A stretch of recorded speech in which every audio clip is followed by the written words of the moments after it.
I'm Gary Henley, sports writer for the Daily Astorian, and for today's After Deadline show, I'm talking with two familiar names to Astoria sports fans. Howard Rube, the athletic director and also the all-time winningest football coach in Astoria history, and also Jordan Poyer, class of 2009 graduate and a three-time state champion at Astoria High School, and recently an All Pac-10 selection following his sophomore season at Oregon State.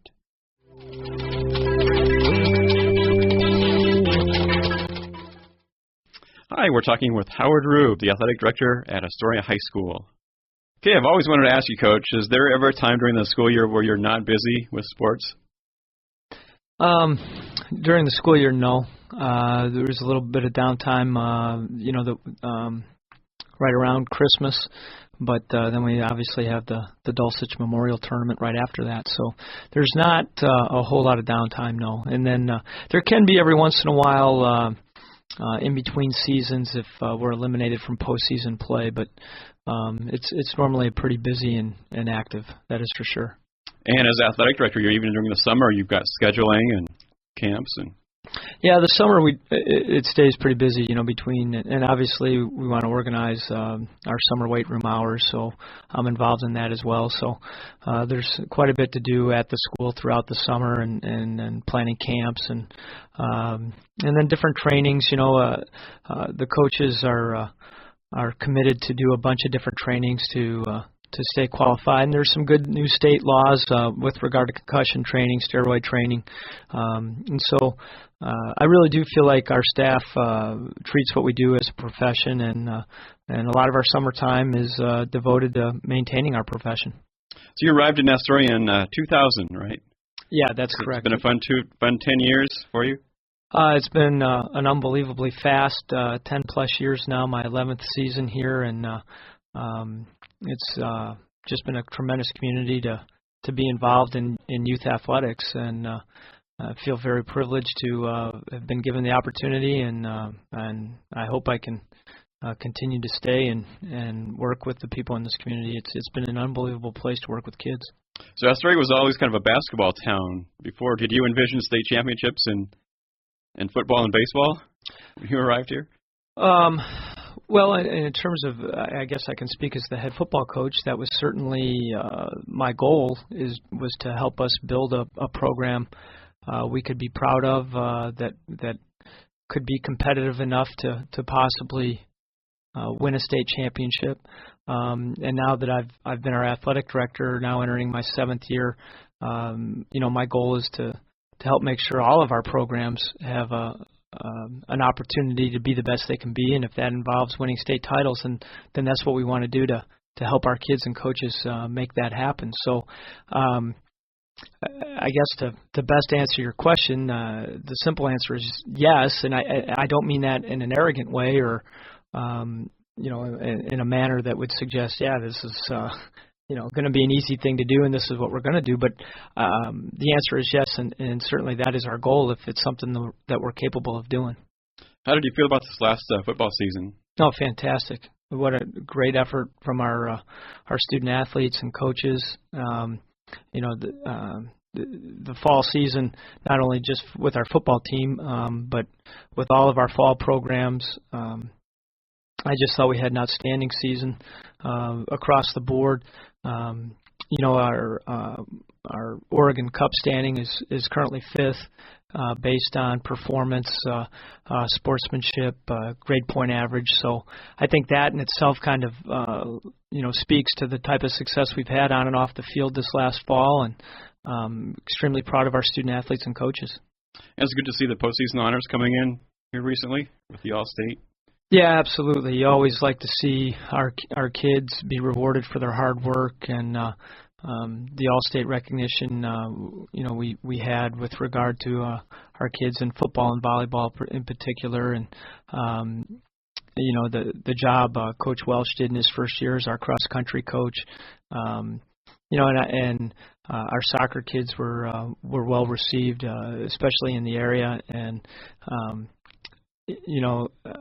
I can't say enough again about the way our community supports our kids and programs, and it allows those good things to come down the pike, such as those type of honors. Who's your kicking coach with the football team? Because you've had, I don't know how many all-state kickers you've had in the last 7, 8 years. Yeah, I wish I could take credit for that. I don't know. I guess technically I work with the kickers and punters, but what I do is I try not to screw them up or tell them anything that would possibly screw them up. So the big thing with some of those specific skills, punting, kicking, and even throwing mechanics, and a lot of times that is kind of the trick to it, is to not screw kids up and try to change too much of what they're doing, but just to allow them to feel good about what their mechanics are, and then to help them become consistent within those mechanics. And but you are right, with regard to our football program, even in some of our lean years, we've seemed to still have gotten either our kickers or our punters somehow well recognized. And maybe I should be bucking for a special teams promotion somewhere. I'm glad you brought that up, Gary. I could put that on my resume if it's ever time to update my resume.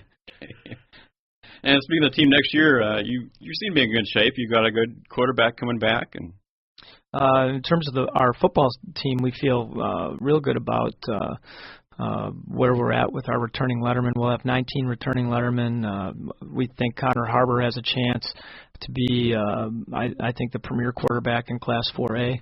Out of those 19 returning lettermen, a majority of them are sophomore and junior linemen. And, again, talking about how did I feel about this 2010 season, for us to letter that many young kids, and especially up front, to go 9-3 and perform in the quarterfinals, really is quite amazing. I think if you look back through the years, the last time we lettered that many young kids, we probably did not finish very high in the league standing, to be brutally honest. So it says a lot about the senior leadership we had this last fall.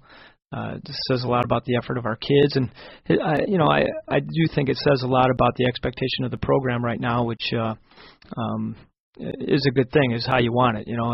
It's funny, we're all pretty devastated and disappointed to not find a way to win that quarterfinal game. But if you go back a few years, we'd have been ready to throw a parade just for the fact that we were playing in a quarterfinal game. So, how you feel about things is certainly relative, and I'm glad it's where it is right now. Believe me, it's how I want it. It's what my goal was when I came here. I feel very fortunate to be in a community that has allowed us to try to build our program the way we have, through youth football and our middle school program, and all the things that we're able to do to contribute to our success, and we hope to keep it rolling. Yeah, speaking of Astoria quarterbacks, how proud of you are of Jordan Poyer, his last 2 years at Oregon State? Well, in terms of being able to have a student athlete move on to really the highest level of competition that there is available to him, and to be able to perform well like he has, I don't know if words could really describe how proud I am of Jordan and all his efforts, and him being an honorable mention All Pac-10 player based on what he did this last fall in the return game.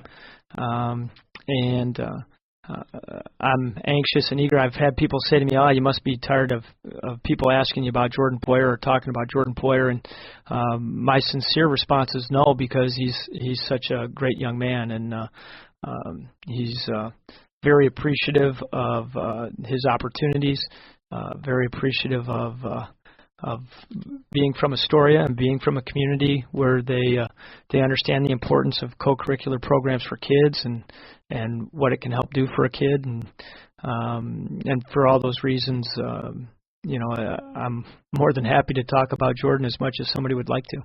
Okay, we lost one of the biggest Fisherman fanatics last night, Tuesday night. Paul Desson passed away. How much will he be missed by the community? Well, Paul was a dear friend, and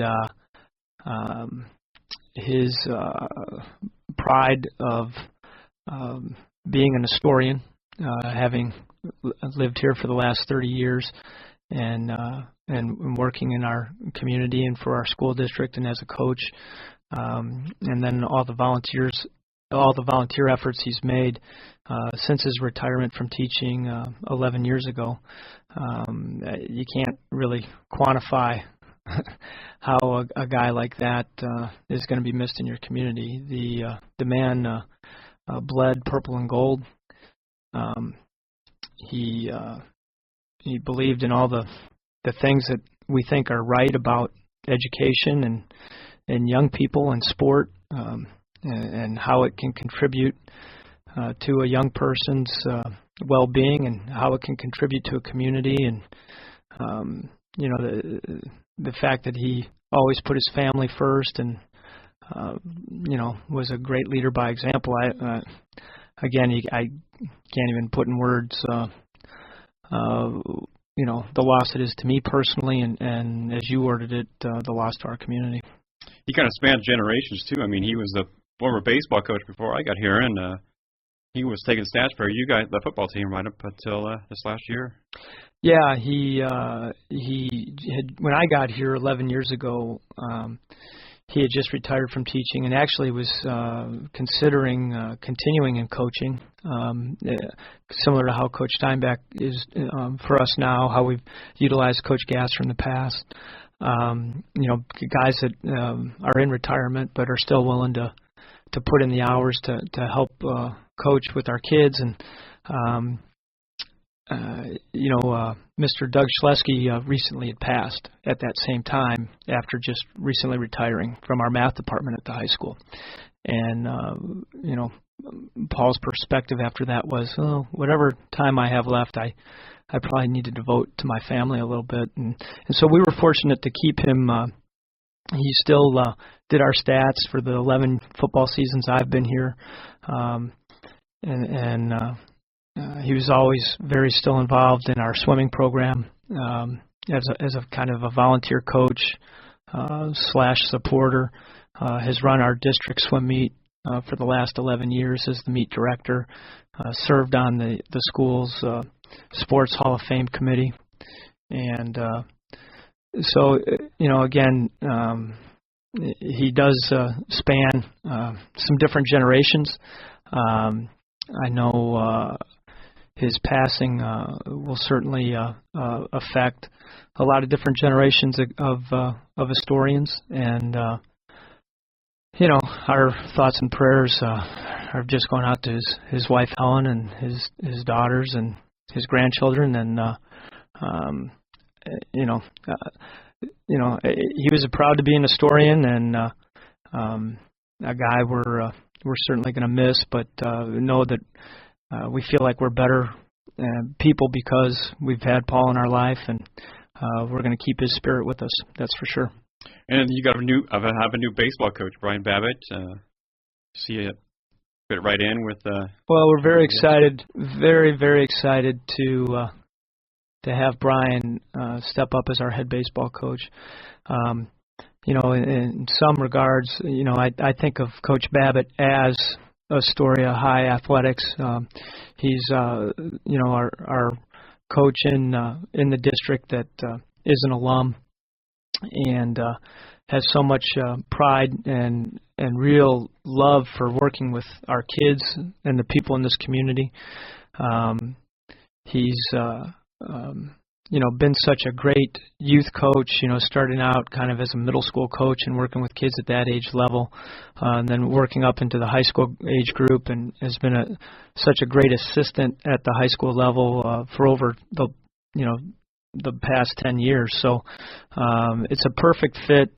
It's I think just the thing our program would need with Coach Gasser stepping down after 5 great seasons. You can't replace a Dave Gasser with regard to, what he brings to the table. But, provided what Brian is going to bring, I don't think we could have done any better. Okay, Coach. Well, thank you very much for coming in. Thanks for having me. You're listening to After Deadline on Coast Community Radio.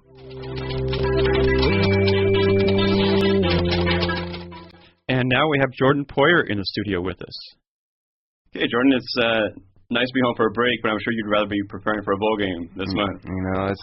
It's always good to be home, but you're right. Yeah, I wish was preparing for a bowl game, but still young, so still got a couple more years left to work hard and get there. So team-wise, was it disappointing from that standpoint not to be in a bowl game? Yeah, I mean, we've been to a bowl game the last 7 years in our program, and just to be a part of that team that just one win short of getting to a bowl game, it's always tough to swallow. But you live and you learn, and that's just going to make us work even harder in this off season to get better and hopefully get to a bowl game next year.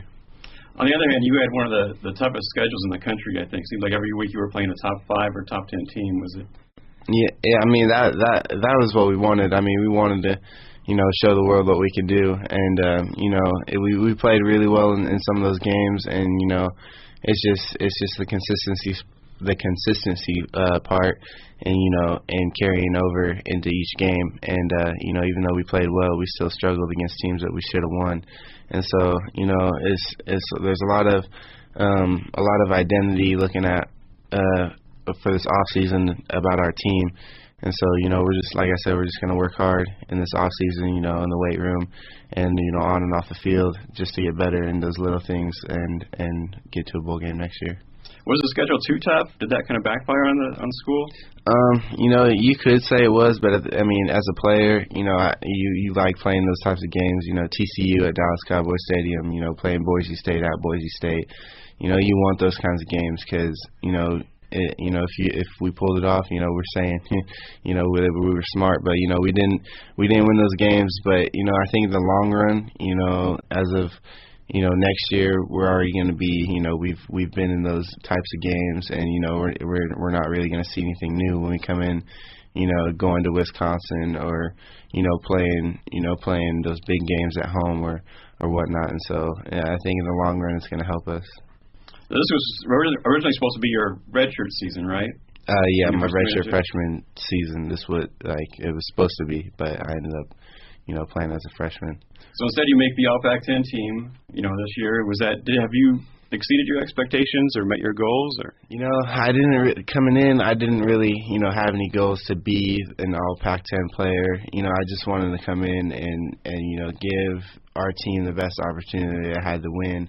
And no one ever thought James Rogers would go down, and when he did, I kind of got called upon, as his backup in almost every special teams area, and I just did what I could do, and and it just showed what I could do with the ball, and hopefully it's come next year, it's gonna be the same thing. I'm gonna be bigger, I'm gonna be faster and stronger, and so and hopefully I can do the same thing next year. When James went down, it kind of opened the door for you to show what you could do. Did that? Do you think you pleased the coaches with your performance? I think I did. I really didn't know what to expect out of me personally, because I didn't really, I haven't really had that type of role in, especially college. In high school it's different. You have the ball every single play. Playing a quarterback, and you can kind of control the game. And as a kick returner or punt returner, and even playing, even as a gunner and all those special teams, and at corner, all those things that I do. I just try, like I said, I just try to put our team in the best chances that we have to win. And I might not be the fastest person out there or whatever, but I do read blocks really well, and I just find ways to get up the field, and find ways to make plays on defense. Have coaches talked to you about your role next year? Do you know what to expect? No, I mean we do. We have our end of the year meetings coming up, and I kind of have set in, on what my goal is. I've been in the program for 2 years. I know how the program runs, and I'm expecting to start next year. That's what I'm expecting out of myself, to start next year. And I know my role is going to be even greater than it was this year. Because I'm going to be an upperclassman, and I'm going to have a more leadership type role, which I want that, just because I feel like I can help this team in my leadership skills, to move on. And so I know personally that my role is going to be a lot bigger. And so whether the coaches tell me or not, I think they know that I know too. At cornerback or safety, what would be your position next year? I'll be at corner. I'll stay at corner. Okay. And speaking of next year, you got a lot of weapons coming back. Is it kind of exciting to see I'm excited for it. Cass is going to be just that much better. Wheaton's going to be that much better. I'm not sure yet if James is coming back yet. But we're going to have, with Quiz, and our defense is going to be solid. And I think, like I said, we just got to learn how to play together as a team, and and win those games that we're supposed to win, and and compete in those games that maybe we're seen under the table under. I've heard rumors both ways. Are you going to play baseball, and you're not going to play baseball? So can you guys set the record straight? Yeah, I'm planning on playing baseball. I'm starting up on this coming Monday, and I feel if anybody's able to do it, it's going to be me. I have a passion for both sports, and I feel like I'm just as good as both sports, and so the coaches are giving me an opportunity to come out there and play baseball. I'm not expecting to be having the starting spot right away or whatever. I'm just going to come in and expect the least and hope for the best. And but I think I played some this summer with the Corvallis Knights, and I did pretty well, and so it's not that I'm too far behind them. It'll take me. I've been here. Coach Thornton's been back in Astoria. He's been helping me a little bit get my swing right. He's been throwing to me a lot, and I'm just gonna go in, like I said, expect the least and hope for the best, and hopefully it goes well. Is there any kind of off season then for you, or you go right into? I go right into it, but I feel like that's the life of me. Sports is I grew up playing sports, and it's just I feel like it's just going to be the same time schedule as football was. Get up early, have a long day, and by the end of the day you're satisfied with your day, and so. It's gonna be rewarding, but at the same time, I know it's gonna take wear and tear on my body. But I just, I feel like, if anybody can do it, I can. Now, I've seen you at some basketball games this last week. Are you kind of surprised at all the feedback you're getting from locals? And it's always nice coming home. I feel everywhere I've gone, so far, I've always had that, somebody say, Jordan, you're doing a great job, and we love watching you play, and it's really heartwarming to come home and just have that. And even though we did lose in the Civil War, and even though we did have a tough season, coming back to your stomping grounds, and having people that have watched you play for since you were yay big, and even people that just started following you, telling you you're doing a good job, it's really uplifting, and I appreciate all of it. Even Seaside fans are coming up to you. Even some Seaside fans, coming up to me. Even fans, and I've had fans in Oregon hats, come up to me. It's kind of tough to swallow those ones, but it is what it is. I appreciate that too. Well, Civil War week kind of tough. It really means you're either a duck or a beaver in the state. So. I was excited. I was the most excited I think I've ever been for a game, just because, in fact, I'm from Oregon, and both schools, kind of recruited me. Oregon recruited me a little bit, and being from Oregon, I think just puts that whole game in perspective. A lot of those guys from California don't understand what goes around in Oregon.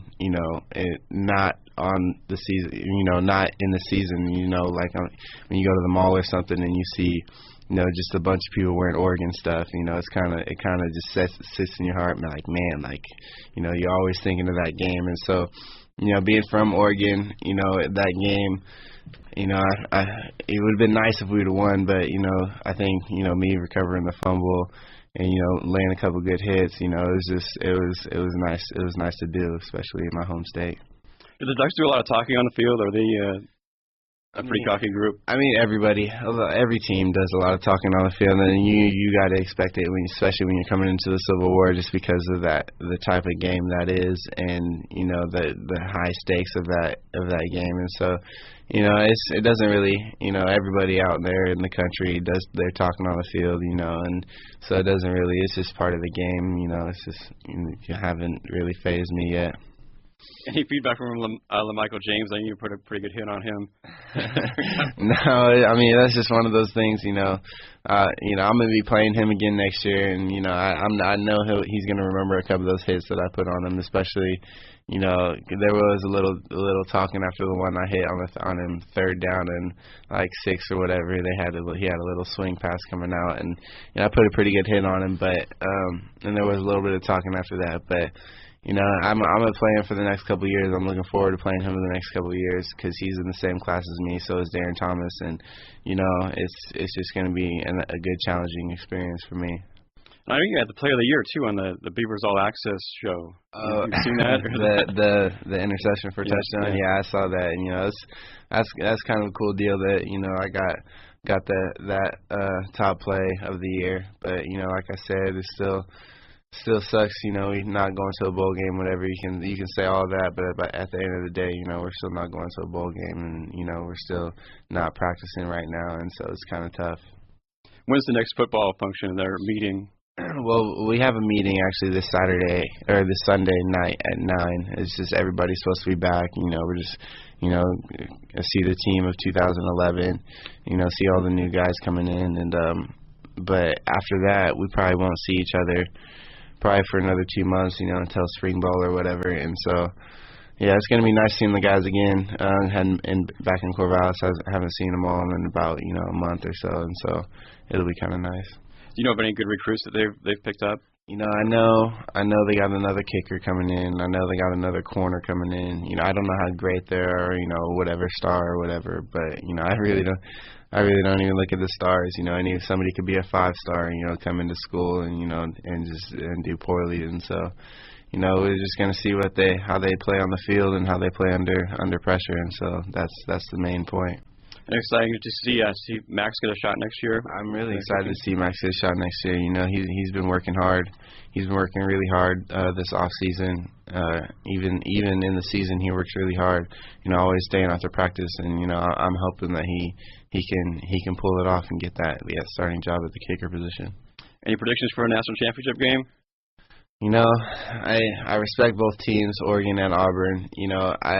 I have to go, with my heart. I'm saying I want Auburn to win just because I can't come out and say I want Oregon to win. I just really can't. But, I really think it's going to be a good game. I think both teams are going to come ready to play. But, in my heart, I have to say I hope Auburn pulls it off. All right. Thank you very much, Jordan. No problem. Thank you.